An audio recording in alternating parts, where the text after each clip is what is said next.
தேர்தல் வருது, சொந்த பிற தேர்தல் நின்று தான் ஆகணும். நாம் எதிர்க்கிறது யாருக்குங்க? யாரை?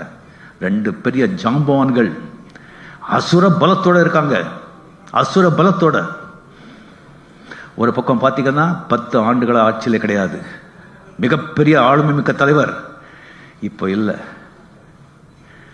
அவருடைய வாரிசை நிரூபிக்கணும். அவருடைய வாரிசு அந்த லெகசியை நிரூபிக்கணும். அந்த நிர்பந்தம், வாழ்வா சாபா அப்படி நிர்பந்தம், பணபலம், ஆளுபலம், கட்டமைப்பு, எந்த யுக்தியோட பண்ணுவாங்க. அவங்கள சந்திக்கணும். இன்னொரு பக்கம் ஆட்சி கையில் வச்சுக்கிட்டு, அந்த குபேரனோட கஜானாவே கையில் வச்சுக்கிட்டு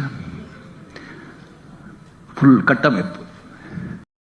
இப்பொழுது ரஜினிகாந்த் அவர்கள் அரசியலுக்கு ஏன் வரவில்லை அப்படின்னு சொல்லிட்டு ஒரு விளக்குரை கொடுத்துருக்கிறார்.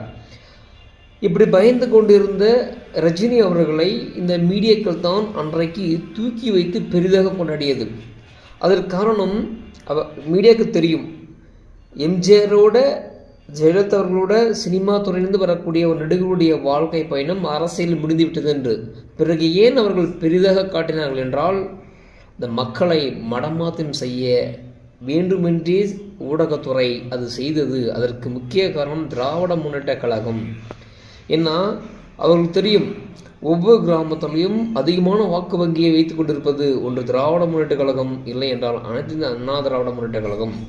அப்போ ரசிகர்களுக்கான ஓட்டு என்பது கணிசமாக இருக்கும். அது ஆட்சி மாற்றத்தை ஏற்படுத்தும். ஆட்சியை ஒரு நேர்மையான ஆட்சியோ நல்ல ஆட்சியோ அதை அமைக்க விடாது என்பதற்கான அடித்தளம் என்பது மீடியாவுக்கு தெரியும். அதனால் தான் ரஜினிகாந்த் அவர்களை அன்றைக்கு வேண்டுமென்றே பெரிதாக காட்டியது.